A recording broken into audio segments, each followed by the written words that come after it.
ቤታችን አዲስ አዲሳችን የህብረት መነሻ የጋራ ቤታችን ትምህርት ተጨርሶ አበባ ሆናለች አዲስ አበባችን እንደ ስሟ ሆነች አዲስ አበባችን እንደ ስሟ ሆነች የቀናት ልፋትን ጨርሶ መቋጫ የልፋት የትጋት ሪባር ማስቀመጫ የመጨረስ ቀን ነው ከቀን የተለየ ሀሳብን በእውን መሬት ላይ በሀገራችን ታሪካዊ የሆነ ፍትሃዊ ከፍተኛ የህዝብ ተሳትፎን ያረጋገጠ ህዝብ አቋሙን የገለጸበት በህጋዊና በህዝባዊ መንግስት ለመመራት በወሰነበት የምርጫ ሂደት አከናውነን ዛሬ ይህንን ፕሮጀክት ለመመረቅ እዚህ በመገናኘታችን በጣም ደስ ብሎኛል። እንኳን ደስ ያለን። እንደሚታወቀው የዲኤንኤ የስነ ምረዛና የፎረንሲክ ምርመራ ልቀት ማዕከል በሀገራችን በአብዛኛው በተደራጀ መንገድ እዚህ ኢንድ ቱ ኢንድ መስራት በሚያስችል ደረጃ ለመጀመሪያ ጊዜ ተሰርቶ ለምርቃት መብቃቱ ነው። ዳግማዊ ምኒልክ ሆስፒታል አንጋፋ በዘመኑ ዘመናዊ አገልግሎትን ሲጀምር ስመጥር የነበረው ሆስፒታል በሂደት ሌሎች ከኋላ የመጡ እየቀደሙት ዘመናዊ መሳሪያዎችንና ዘመናዊ የሆነ የአገልግሎት መስጫ ቦታዎችን በተደራጀ መንገድ ይዘው ዳግማዊ ምኒልክ ሆስፒታል ግን በሂደት ስም ብቻ ይዞ ወደ ኋላ የቀረበት ከለውጡ ወዲህ ግን ስሙን ይዞ እንዲቀጥል ምግባሩ አገልግሎቱ አጠቃላይ የተገጠሙለት ዘመናዊ መሳሪያዎች ያንን አንጋፋነቱን መልሶ እንዲዝ ማድረግ የሚያስችል ደረጃ ላይ በማድረሳችን እጅግ በጣም ደስተኞች ነን። በዚህ የምትሰሩ ባለሙያዎች ሁሉ እንኳን ደስ ያላችሁ። ከ10 ቀናት በፊት በምርጫ ዋዜማ በምስራቅ አፍሪካና በኢትዮጵያ የመጀመሪያ የሆነ የላፍቶ ስፔሻላይዝድ ሆስፒታልን መርቀን ለአገልግሎት ማብቃታችንን እናስታውሳለን። ዛሬም እንደተለመደው ቃላችን በተግባር ነውና የዳግማዊ ምኒልክንም በተመሳሳይ በቅርብ ቀን ለአገልግሎት እናበቃለን ባልነው መሰረት የዲኤንኤ የስነ ምረዛና የፎረንሲክ ልቀት ማዕከልን እነሆ ማለት ችለናል። ሁሌም ቃል በተግባር ስንል አዲስ አበባን ከአዲስ አበባ ነዋሪ አገልግሎት አንጻር ብቻ ሳይሆን የኢትዮጵያም የአፍሪካም የጤና የምርምር የፈውስ ማዕከል እናደርጋለን።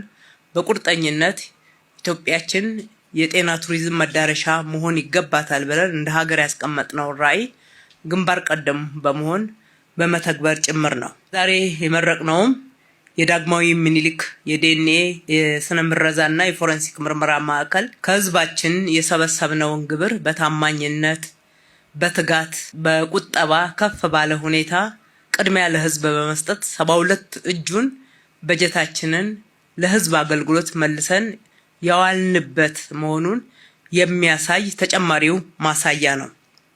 ይሄ ማዕከል በኢትዮጵያ ፍትህ የህክምና የፎረንሲክ ሳይንስ ውስጥ አዲስ ምዕራፍ የከፈተ ዘመናዊ ፎረንሲክ ህክምናና የስነ ምረዛ ልቀት ማዕከል በሀገራችን ለመጀመሪያ ጊዜ በተሟላ የሳይንስ መስፈርት መሰረት የተደራጀ ማዕከል ነው። የተሟላ አገልግሎትን ከመስጠት አንጻር ካልተሟላና ኋላ ቀር ከነበረው አገልግሎት ወደ ዘመነ አገልግሎት መሸጋገርን ያሳየናል። ቀደም ሲል የነበረውን ያልተሟላ ያልዘመነ የአስክሬን ምርመራ አሰራርን በማስቀረት ወደ ሳይንሳዊ በቴክኖሎጂ የተደገፈ አገልግሎት መስጠት መሸጋገራችንንም ያበስራል። በተጨማሪም የዲኤንኤና የሰው መለያ ቴክኖሎጂ አገልግሎትን እንዲሁ ለአገልግሎት ማብቃታችን በሀገራችን የመጀመሪያው በመሆኑ በርካታ ወጪዎችንም እንግልትንም የሚያስቀር እንደሆነ ሁላችንም እናስተውላለን። ይህም በኢትዮጵያ ሕክምና ተቋም ታሪክ ያልነበረ ለዚህ ምርመራ ከሀገራችን ብዙ የውጭ ምንዛሬም በማውጣት እና ለምርመራ ውጤት ማግኘት ረጅም ጊዜ እንድንጠብቅ እንዳረግበት የነበረውን በማስቀረት ማዕከሉ እዚሁ ሀገራችን ውስጥ የተሟላ ምርመራ ማድረግ የሚችል ሆኖ የተደራጀ ነው። ይህም በወንጀል የተጠረጠሩ ሰዎችን ተወልደው የወላጅነት መብትን የማወቅ በዘር መለያ በዲኤንኤ ፕሮፋይሊንግ በመለየት የቤተሰብ ግንኙነት እስከ ዘር ሐረግ መለየት እና ማረጋገጥ ድረስ ማንነትን ማወቅ የሚያስችል መሳሪያ ነው። ዋነኛ ጥቅሙም በምርመራ የፍትህን ሁኔታና ሂደትን ለማረጋገጥ ለተለያዩ ተቋማት እነኚህ አጋዥ መረጃዎች ብቻ ሳይሆን ጥራት ያለው መረጃዎችና ማስረጃዎችን እንዲያገኙ ፍትህን በላቀ ሁኔታ ማረጋገጥ የሚያስችላቸውን ውጤት ያግዛቸዋል። በሌላ በኩል የፎረንሲክ ኬሚስትሪና ቶክሶሎጂ ላቦራቶሪንም እውን ማድረግ ችለናል።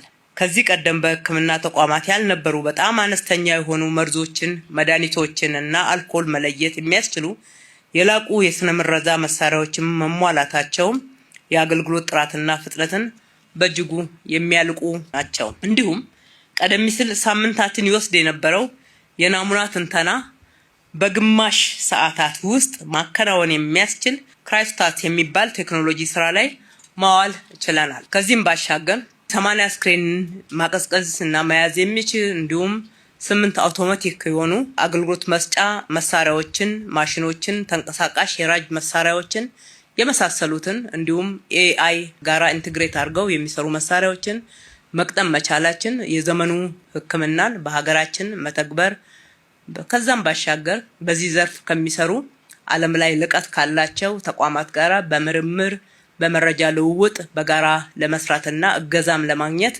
የሚያስችሉ ናቸው። በአጠቃላይ የሕክምና ማዕከል የሀገሪቱን የፍትህ ስርዓት ውጤታማነት ከፍ በማድረግ ለማዘመን በሳይንሳዊ ማስረጃ ላይ የተመሰረተ የወንጀል ምርመራን ለማካሄድና ለህዝብ ጤና ጥበቃና እንክብካቤም ከፍተኛ ብሔራዊ ውጤትና ጥቅም ያለው ማዕከል ነው። ስለ ሕክምና ስናወራ አክሞ በማዳን ብቻ ሳይሆን በመከላከልም ጭምር እንደሆነ ከተማችን በሕክምና ብቻ ሳይሆን ከአክሞ ማዳን በፊት መከላከልን ትኩረት በማድረግ ከተማችንን ጽዱ፣ ለመኖር ምቹ፣ ከብክለት የጸዳች በማድረግ በኩል ከፍተኛ እንቅስቃሴ አድርገናል። ስራዎችን ሰርተናል፣ ውጤት አግኝተናል።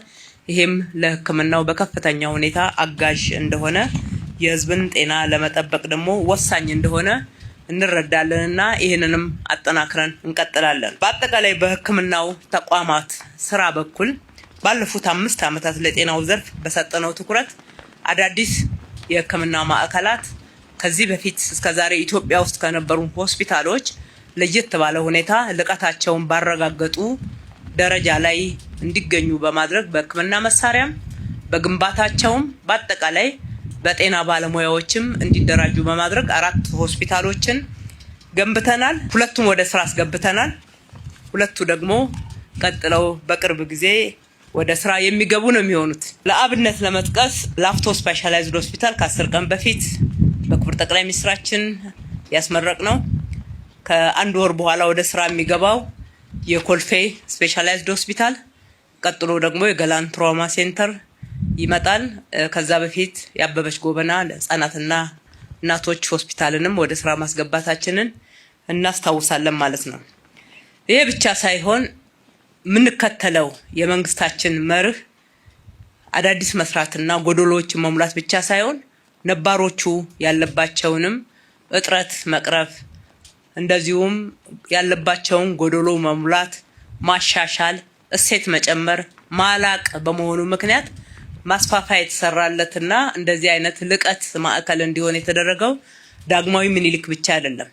ዳግማዊ ምኒልክም በዲኤንኤ በፎረንሲክ እና በስነ ምረዛ ብቻ ሳይሆን የአይን ስፔሻላይዜሽን በዚሁ ማዕከል ገንብተን በዚሁ በለውጥ ዘመን ውስጥ ወደ ስራ አስገብተነዋል። ያም ብቻ አይደለም፣ የኩላሊት እጥበትም በተመሳሳይ ሁኔታ በዚሁ ማዕከል ዘመኑን በዋጀ መሳሪያ ታግዞ አገልግሎት እንዲሰጥ ያደረግንበት ብዙዎች የኩላሊት እጥበት ወጪያቸውን መሸፈን የማይችሉ ዜጎቻችን በነፃ እዚህ የኩላሊት እጥበት እንዲያገኙ ማድረግ የቻልንበት ለህዝባችን ያለንን ትኩረትና አክብሮት የገለጽንበት ጭምር ነው። የዘውዲቱ ሆስፒታልንም ከወሰድን 2 ጊዜ ነው አዳዲስ አገልግሎቶችን የከፈት ነው። በመጀመሪያ ዙር የህፃናት ህብለሰርስርና የአንጎል ቀዶ ጥገና ሕክምና ማዕከልን ነው። ቀጥለን ደግሞ ሙሉ ለሙሉ ጠቅላላ ሕክምናውን በማዘመን ዘመናዊ ሕክምና መሳሪያዎችንም በመጨመር የቀድሞውን ሕክምና መጠን በእጥፍ ደረጃ በማሳደግ እንደ አዲስ የገነባ ነው። የመጀመሪያውን ሆስፒታል በብዙ እጥፍ ከፍ የሚያደርግ ነው። ከዚህም አልፎ ባለ ሳምንት ያልነው በሚቀጥሉት ሳምንታት ውስጥ አገልግሎት የምናስጀምረው ራስ ደስታም ዝግጁ ሆኗል ማለት ነው።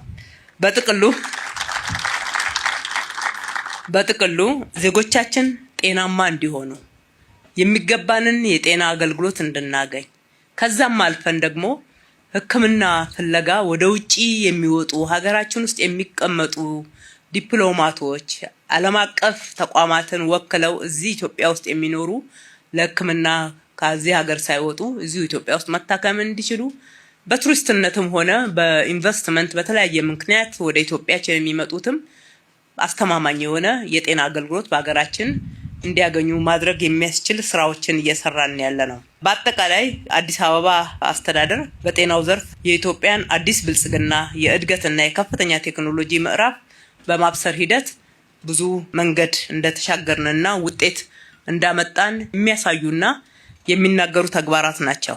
ነገር ግን ይሄ ብቻ አይበቃም። የሕክምና ቱሪዝም መዳረሻ እንሆናለን ብለን ያስቀመጥነው ራዕይ በተሟላ ሁኔታ ለመተግበር የሚያስችል ከዚህ በላይ የላቀ ስራ ተጨማሪ ልቀቶችን መጨመር፣ ጤና ባለሙያዎቻችን ከዚህ በላይ ማብቃት፣ ማበረታታት፣ ተጨማሪ ስልጠናዎችን መስጠት፣ ኤክስፖዠሮች እንዲያገኙ ማድረግ፣ በጤና ባለሙያዎቻችን ማመን ያስፈልጋልና በዚህ በኩል ያሉ እጥረቶች ይታያሉ። እነኚህንም እጥረቶች እንዴት እንቀርፋለን የሚለውን ከጤና ሚኒስቴር ጋር በቅርበት እየተነጋገርን ለጤና ባለሙያዎቻችን ተገቢውን የሆነ የስልጠና ተጨማሪ ሙያቸውን ማላቅ የሚችሉበት የሚሰጡትም ሕክምናና አገልግሎት ተአማኒነት ከፍ እንዲል በስነ ልቦናና በአረዳድ ደረጃ ማህበረሰባችን ላይ መሰራት ያለበትን ይህንን ስራ መስራት ይጠበቅብናል ማለት ነው። ምክንያቱም ኢንፍራስትራክቸሩና የሕክምና መሳሪያው ብቻ የምንፈልገውን አገልግሎት ውጤታማ ሊያደርገው አይችልም። ውጤታማ የሚያደርገው ሰው ነው። ለባለሙያዎቻችን እኛ ክብር ሰጥተን በሚገባው አገልግሎታቸውን አምነንበት ካልተገለገልን በስተቀር ሌላው በዛ ደረጃ እንዲመጣ ልንጠብቅ አይገባምና በሌሎች ሀገሮች የኛ ባለሙያዎች በጣም ተፈላጊ ብዙ ሀገራት ላይ በተለይ አፍሪካ ሀገራት ላይ እንደሚያገለግሉ ወጣ ስንል እናያለን። የተደራጀውን መረጃ ይሄንኑ ያሳየናል። በሀገራቸው ደግሞ ከዛ በላይ ተፈላጊ መሆን ይገባቸዋልና በዚህ በኩል አብረን እንሰራለን። እነኚህ የልቀት ማዕከላት ደግሞ ከሌሎች መማር የሚገባንን አንድ ላይ ተቀናይተን እንድንማር ሊያደርጉ የሚችሉ በመሆኑ ዘመኑም የኤአይ የቴክኖሎጂ በመሆኑ ቀለል ያደርገዋል። መማርን ፈጠንም ቀረብም ያደርገዋልና በዚህ በኩል የሕክምና ባለሙያዎቻችን የራሳችሁ ጥረት ደግሞ ሲጨመር የበለጠ ልቀትን ከፍ በእናንተ ላይ ያለውን እምነት ማላቅ ትችላላችሁ። ሕክምና ፋሲሊቲዎችን ማስፋት አለብን፣ ማላቅ አለብን፣ ማሳደግ አለብን ብለን እልህ ገብተን በሰራነው ልክ እናንተም ሙያችን በዛው ልክ በየትኛውም ዓለም ከሚሰጠው የባለሙያ አገልግሎት የላቀ የኢትዮጵያውያን ባለሙያዎች አገልግሎት መሆን አለበት የሚል እልህ ውስጥ እንድትገቡ እናበረታታችኋለን። ከሚያስፈልጋችሁ ድጋፍ አንፃር ሁልጊዜም አብረናችሁ አለን። በእናንተ ላይ ያለን እምነት የጸና ነው። ይህንን በመተግበር በኩል ከጤና ሚኒስቴርና ከሚመለከታቸው የባለድርሻ አካላት ጋር ተባብረን መስራታችንን እንቀጥላለን። በዚህ ስራ የተሳተፋችሁ እውን ያደረጋችሁ በአጠቃላይ ከእቅድ ጀምሮ እስከ ትግበራ ድረስ የነበራችሁትን ሁሉ አመሰግናለሁ። በተለይም የዲዛይንና ግንባታ ቢሮ ኃላፊ ኢንጂነር አያልነሽ ከነ ባለሙያ ቢሮውን በጣም አመሰግናለሁ። የጤና ቢሮ ባለሙያዎቹ፣ የዳግማዊ ሚኒሊክ ሆስፒታል ማናጅመንት ባለሙያዎቹ ይሄ ስራ እውን እንዲሆን ክትትላችሁ በብዙ መንገድ ጠቃሚ ሆኖ ውጤታማ አድርጓል። እቃዎቹን በምንፈልገው ጥራት በማስገባት በኩል አብራችሁን የሰራችሁ ግንባታውንም በፍጥነት በምንፈልገው ጥራት በመጨረስ በኩል የሰራችሁ ሁሉ ለሀገራችሁ ከገንዘብ በላይ ትልቅ አገልግሎት ሰጥታችኋልና በራሴም በከተማው አስተዳደርም ከሁሉም በላይ ደግሞ በተጠቃሚው ማህበረሰብ ስም ከልቤ ማመስገን ወዳለሁ። ፈጣሪ ኢትዮጵያና ሕዝቦቿን ይባርክ።